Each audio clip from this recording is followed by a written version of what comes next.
This is the tour of Farmingdale. And this is downtown Farmingdale.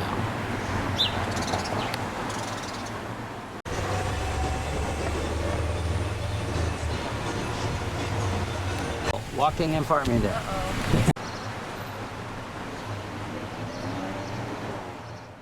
We're 72 Dowd Street. It's where we grew up. Ruth and I, and Pop and Mom with the dog, of course. And there's a little garage in the back. But this is where we grew up. And this lot that we're on would be all lawn. Right? My bedroom was on this side. And where were your parents' bedroom? Overlooking the street? Yeah. Okay. And so you lived here for your whole life, right? Before my whole life, yeah. And Ruth too. And we had shrubs, what we called sticker bushes. They were bushes that had thorns on them. It was bad weather, we would play on the porch. And when the ball would go down into the ground, it was worth your life to jump down and get your ball back. Yeah, it was, and we hated that shrubbery. So they were here until 1965? Yeah. I can remember being a young girl, and we used to, go outside and play and do cartwheels and all that sort of jive, because we were active. We used to get some whistles from the troops that were going down Route 9. This is during the war. And they would whistle at us, and we thought that was pretty neat. Cheerleading. So you were a cheerleader. For football and basketball and, the whole Megillah. Oh, Victory. With your hands up in the air. Right? Yeah, right. Where's the cartwheel? You see, cartwheels all over the place. Really? Grocery store. It was owned by two men who had their name Lyman and Connie. And Mother felt that she would get her best prices buying from them. She had, during World War II, she had gone into A&P because she had heard that they had great sale on, and they treated her so shabby, she decided she'd never go back. I never ate lunch in school because we lived right behind the school, and I went home for lunch. Well, I don't know whether Ruth went home for lunch, but, we were, 4 years apart. So in the school, that's a lifetime. And what kind of dishes did you have for dinner that your mom cooked? Very simple. She would make a rice dish or she wasn't into Italian food at all. It was only because of our friendship with Mrs. Romanelli that she would have changed her way of. When I was in high school, I wanted to take all the high school cheerleaders to my house for supper. And my mother said, "Fine, Carol, that's fine, but what do I serve them? I can't, we can't afford to have a whole steak dinner or whatever." I said, "Oh, no. We'll have something Italian like meatballs and spaghetti." Oh, well, that was the only time she'd ever made meatballs and spaghetti. I mean, there's a Methodist church that Pop used to play the organ for. We didn't get pizza until I was in my senior year of high school. Wow. No Italian food, huh? No pizza. Something that we all eat now. So no shopping for clothes? No. Because you made your own clothes, yeah. And Grandma was a real good seamstress because she did that when she was younger. But we made our own clothes once we got to be teenagers.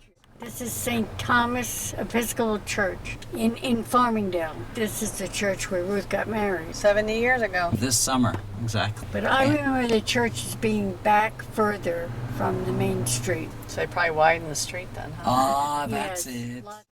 And at the end of this street is a Catholic church that Carol and Frank have gotten married in.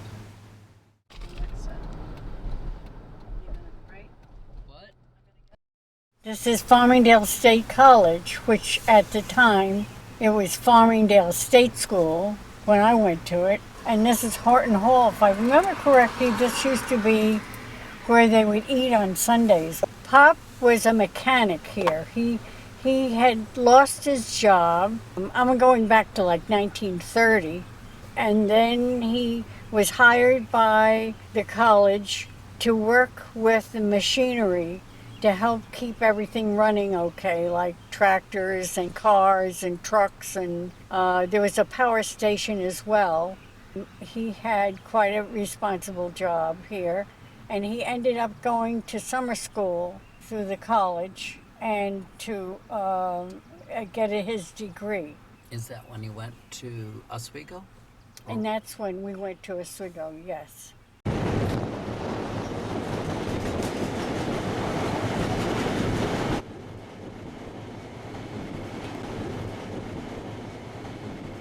We're at Sunken Meadow State Park. When we were kids, it was mostly just bathing. We didn't have many games on the sand, but back then nobody had any games here on the beach. We all looked for shells. And how far did you walk along the beach? Oh, at least a mile. And people will be fishing here or they will be swimming here. And it's all pretty well organized. The lifeguards are very strict and be blowing the whistles off and on all day long, getting people back in. This is where Ruth was lifeguard for a summer. She got a ride to the park here with a man and a girl. So these are the changing rooms that Ruth worked in when she handed out towels to the customers. Like that. So the fishing that you did was up in Oswego. Yes. And he brought his boat up, towed it up every year. Yes. Usually daytime. And who was in the boat? Well, it was the kids, Ruth and myself. And Mom wouldn't go out, but we went with Dad. What kind of boat did he have? He had his own boat that he made. He made that plywood boat. We didn't go in real choppy water. Okay. What kind of fish did you catch? Perch, bass, sunnies. He would stand at one end, Ruth and I would take turns. She's at one end of the rope and I'm at the other, and there's all fish in between us, like a stringer of fish. That's cool. So where did you go swimming? Right right near where we lived, in Oswego. Fairhaven was the wealthy family. Parks. They were cousins, right? Yes. Gorgeous big house. I think that was their summer house. And they're quite wealthy. Ginevra, the girl that was Ruth's age, got a boat for her birthday. And how many kids did they have? 3 maybe. And you were little kids. That's where Mom learned to swim. Your mom learned to swim when you were camping? Not very well. She had a fear of the water in her face. Oh, okay. Bless her heart. She drove from Farmingdale to Huntington, wherever they held swimming lessons. They had to have a pool, of course, a far drive. And she was fearful of putting her face in the water.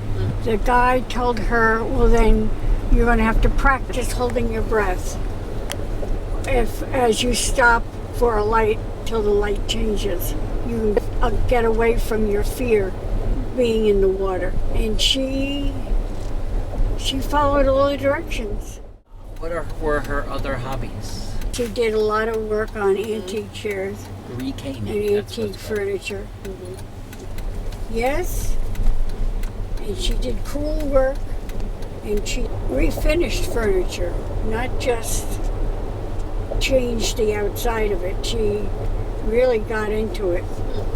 Between her and Pop, they refinished a lot of furniture. Oh, cool. They had a hobby together then. Yes. Oh, Bethpage State Park was a favorite place of ours because Pop would drive us in the car to the back tee of Bethpage State Park, which connected with the far back of the college. And we could stay on college because he worked for the college at that time and walk over to the state park. We were sledding on a hill and we'd go down into the sand traps. They were just the wooden sleds. We would always go bump and grind and through that. And we had our dog with us, and she would be on a blanket, and we would have thermoses, and we all, had a grand time.